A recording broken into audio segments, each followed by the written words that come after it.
theme for this month, actually the theme for the year, our annual theme is evolutionary vision, evolutionary, excuse me, timeless wisdom, evolutionary vision. This is a theme that we're exploring for the year of 2021. And the theme for this month we continue is Holy, Holy Uprising. And this is, again, the connector that we're all one. And our message for today is this too is God. This too is God. And so I begin with a little share, a little personal story.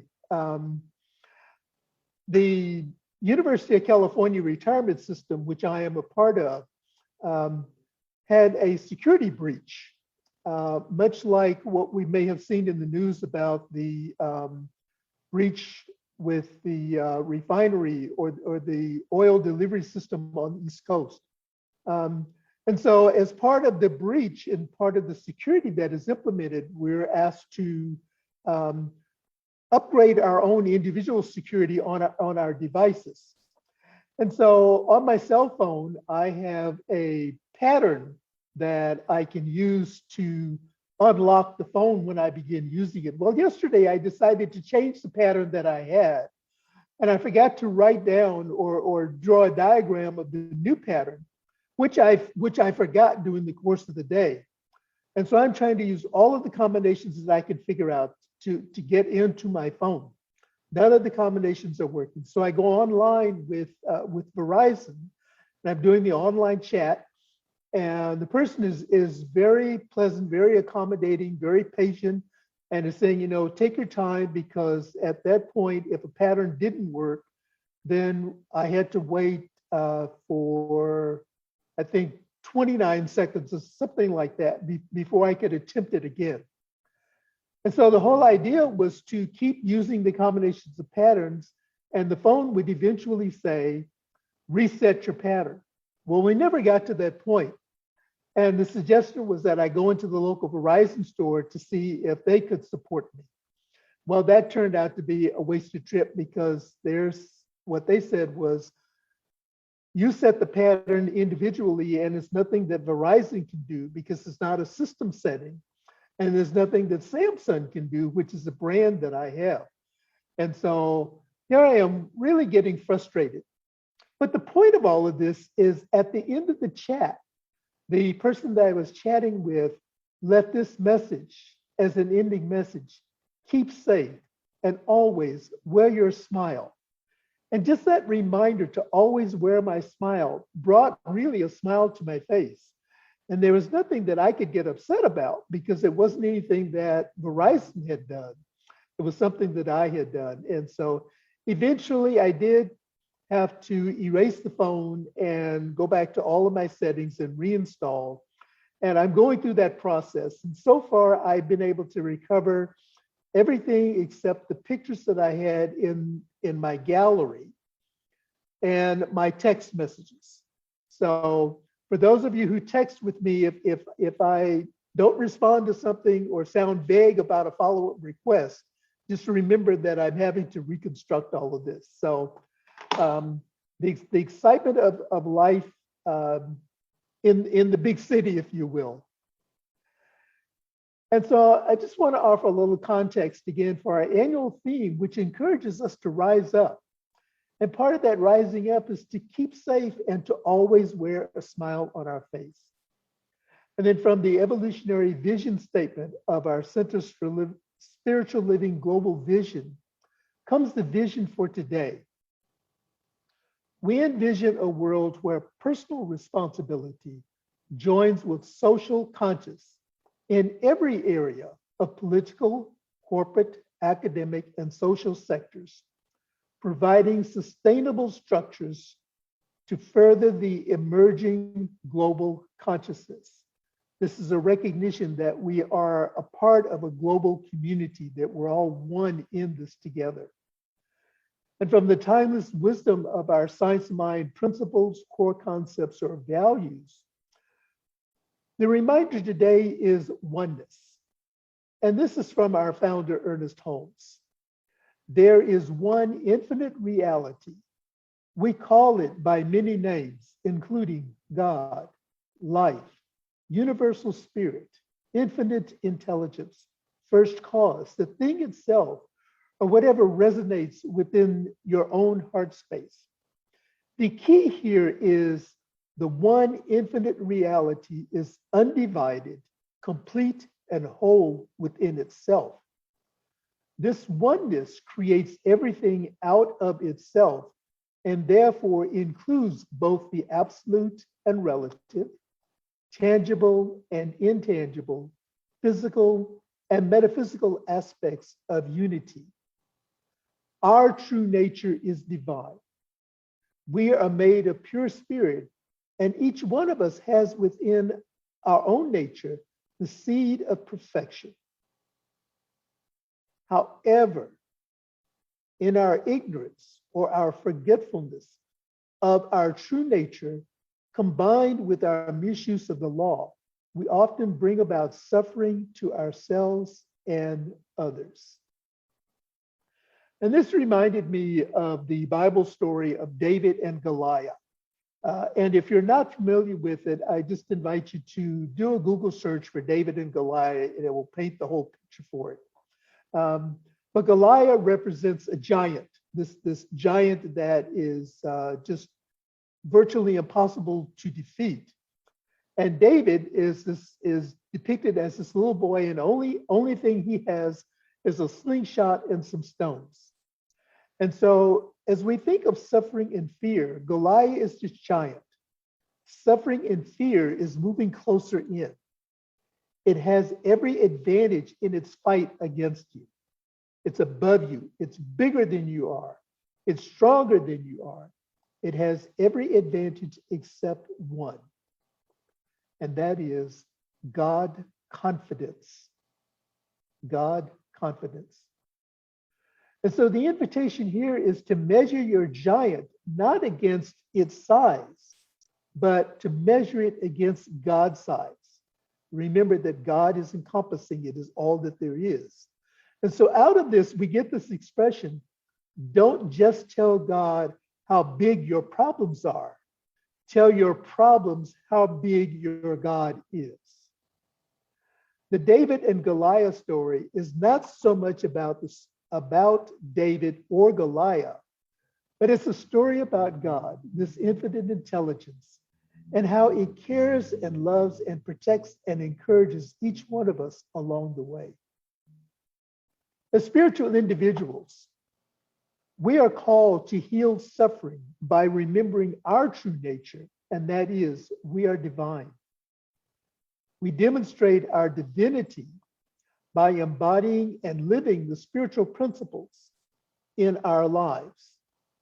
And so each of us is a healing presence when we allow Spirit to work for us by working through us. We recognize its power, and we conceive of a greater good, and we remove all unbelief. And an example of being a healing presence, I go back to my online conversation with the person in chat. The offering or the reminder to be safe and wear a smile is one example of how we can be a healing presence. You know, someone may not have received a smile along the way for the entire week or for an extended period of time. And we never know what just the small gesture of a smile, what a difference that makes in someone's life. And so I offer some illustrations this morning to remind us that it's all God and that it's all good and that it is all divine. And so the first one is to place no limits on God. We manifest the infinite to the degree that we are aligned with it. So we place no limits on God. Ernest Holmes in our Science of Mind textbook reminds us that our beliefs set the limit to our demonstration of a principle which of itself is without limit. The principle itself is without limit. It is ready to fill everything because it is infinite. It is entirely a question of our own receptivity. If we imagine that we have little good, then we must get a bigger bucket. We must expand our consciousness, create a bigger container to hold the infinite good that is always available to us. Good is all around us. All we have to do is expand our awareness to see it, to believe it, and to accept it. One of the ways we do that is through our spiritual practices of prayer, affirmations, meditation, and gratitude. These expand our consciousness so that we can bring more light into our lives and therefore more light into the world. As we begin to see ourselves from the truth of our being, we experience an inner life that is bigger or more real than our external circumstances. Therefore, our external circumstances must change to accommodate our mental equivalent. Again, we don't just tell God how big our problems are. We tell our problems how big God is. The second illustration is to face the fear. Face the fear. There are so many taboo topics that many of us will not touch. However, if we embody the essence of God is all there is, then each of these must also be God, right? Each one of these taboo topics that many of us are not willing to touch are encased in this whole idea of God is all there is. So there must be God in there someplace. No matter the political affiliation, sociological, cultural experiences, or religious spiritual paths that are traveled, these too are God also. If God is all there is, these are God also, right? I wish I was in a setting where we could do a little call and response and I could get some feedback from you. We could shift if we embraced and communicated courageously and openly and vulnerably about the things many of us avoid rather than engaging in the ways we silently censor ourselves on a day-to-day basis. Do not be confused over appearances as form. Instead of avoiding conversations that are uncomfortable, out of the fear of offending others, many of us participate in spiritual bypass. And spiritual bypass is just denying the truth of what is. And I offer this example.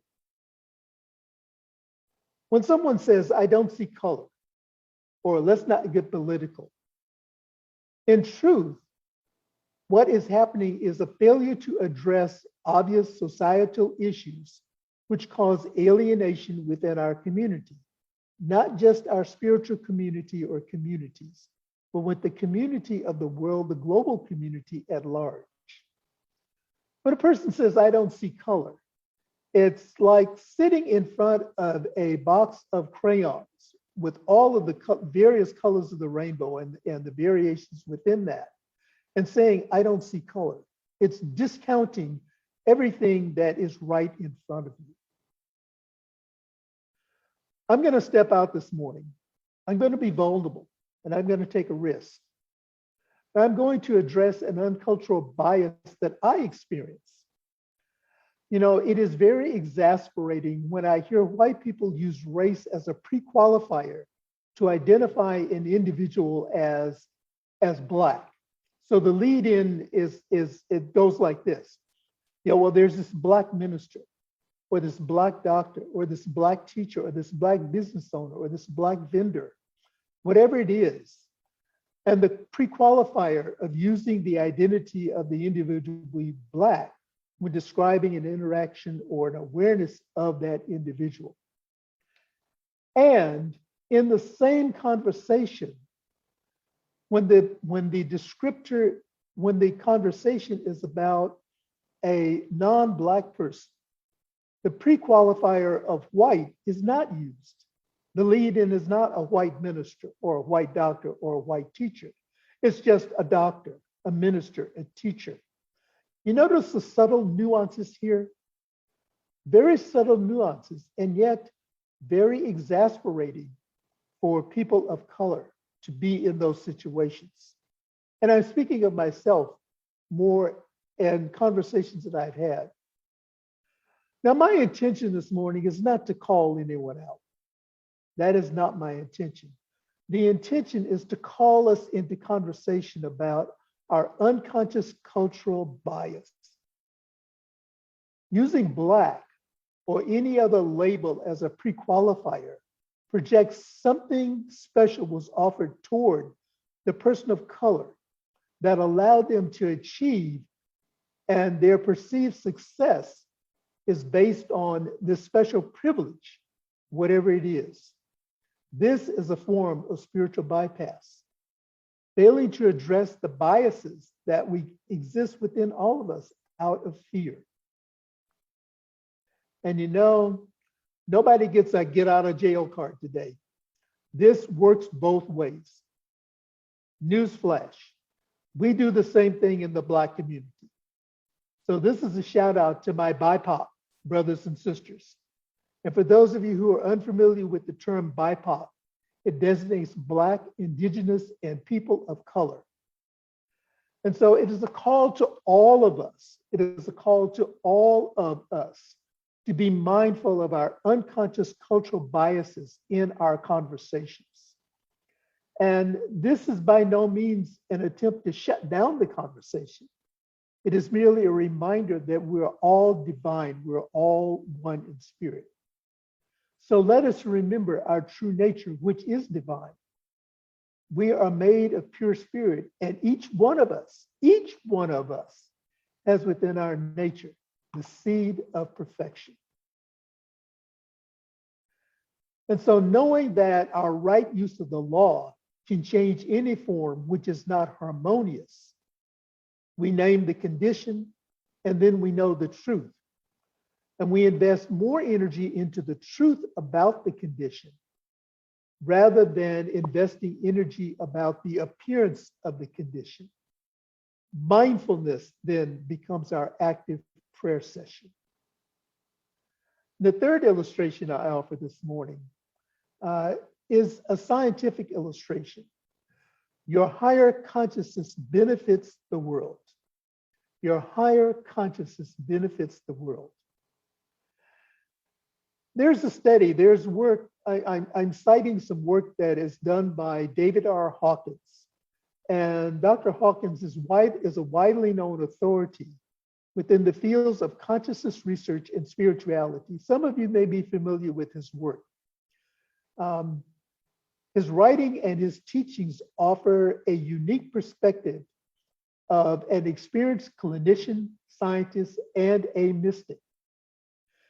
And his research in the area of calibrated human consciousness involved a test from the lowest vibration of our consciousness, which is shame. The lowest vibration of our consciousness is shame, to the highest vibration, which is enlightenment. And out of this research, he discovered that higher consciousness radiates a beneficial and healing effect on the world. Our higher consciousness radiates a beneficial and healing effect on the world. Using kinesthetic testing, Hawkins created a chart to explain in detail what the mystics have always known. And that simply is, love is more powerful than hatred, and the truth will set us free. An example that he offered was that one individual, if only one individual raises their consciousness calibration to 500, which is the level of love, this counterbalances 750,000 individuals who calibrate below 200, which is the lowest positive calibration. I'll say these numbers again. If one individual raises their consciousness calibration to 500, which is the level of love, then this one person, this one act counterbalances 750,000 individuals who calibrate below 200, which is the lowest positive calibration. And so what this is saying, as we increase our integrity, our understanding, our capacity for compassion, we change the world. And I like this quote from Dr. Hawkins' book, Power versus Force. It is the interconnected universe. Every improvement we make in our private world improves the world. In this interconnected universe, every improvement we make in our private world improves the world at large for everyone. Simple kindness to oneself and all that lives is the most powerful transformation force of all. And so if I bring this all together and put a bow on the package, these are the conclusions that we can think on. We dwell in the oneness of God. Even when appearances suggest an absence of the divine, we dwell in the oneness of God. In our spiritual communities, we can no longer gloss over genuine issues in the world and hide behind our platitudes until the storms have passed. We have done this for too long. In times of social unrest, our community, our local community and our global community has the opportunity to apply the teachings of Ernest Holmes, among others, to find out what is ours to be and to do. And I emphasize what is ours to be and to do because quite often what we do is jump into doing. We shoot the arrow first without identifying the target. And when that arrow lands in the area of chaos, then we go, well, what happened here? And so when we take the time to be in that quiet space, in our meditation, in our prayers, in our spiritual work, we ask, what is mine to be? And then what is mine to do? Using the principles of oneness, we allow those uncomfortable topics to help us deepen our spiritual practices, to grow our compassion, and then take divinely inspired action in the world. And this quote from Michael Bernard Beckwith, I think, sums it up nice. And this is from his book, Spiritual Liberation. In God awareness, problems dissolve because there are no real problems.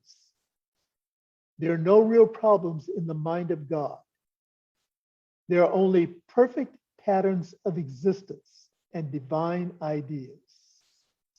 And so when we move away from identifying our problem or looking for the David and Goliath experiences in our lives, we come to this point of remembering that there are only perfect patterns and existence of divine ideas in God.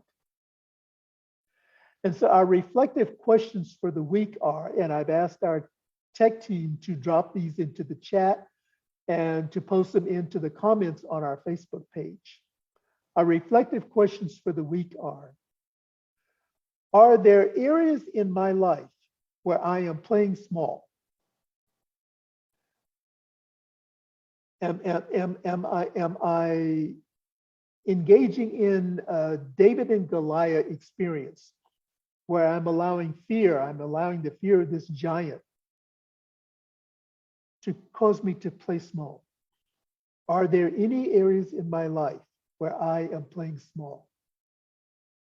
And our second reflective question is, what limiting beliefs can I let go of to expand my consciousness? What do I need to do to enlarge the mental mold, or to get a bigger bucket, or to get a bigger frying pan, or to get a bigger container that allows me to let go of these limiting beliefs and expand my consciousness.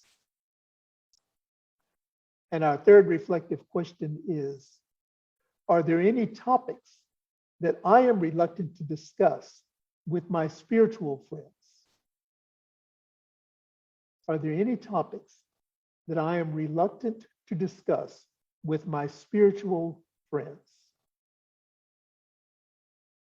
Then our affirmation for the week is, I have no big problems.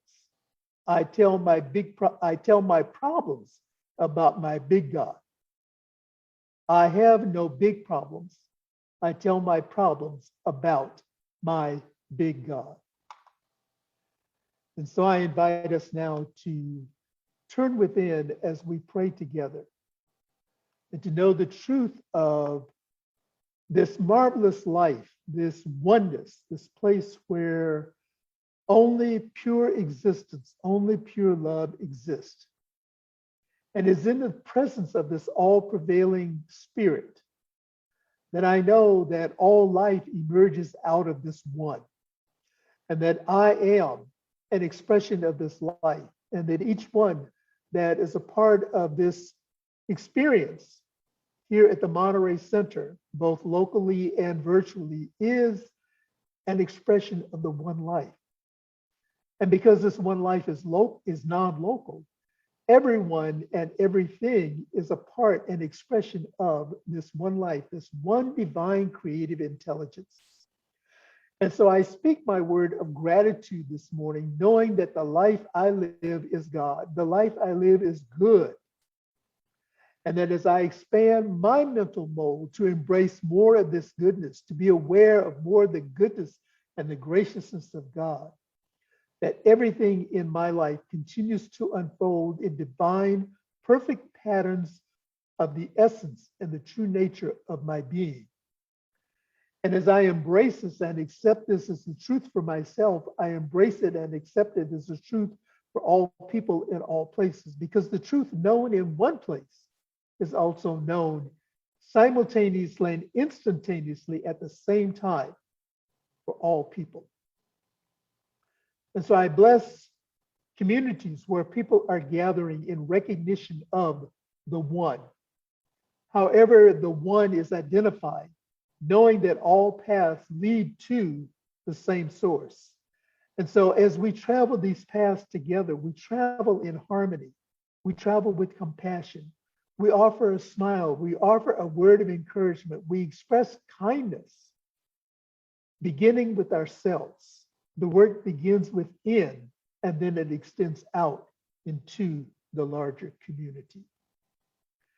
And I bless everyone that has a prayer request within the recesses of their heart that may have been spoken to a practitioner, may have been spoken in confidence to a friend or an ally, or may be too personal at this particular time to express or too painful to express.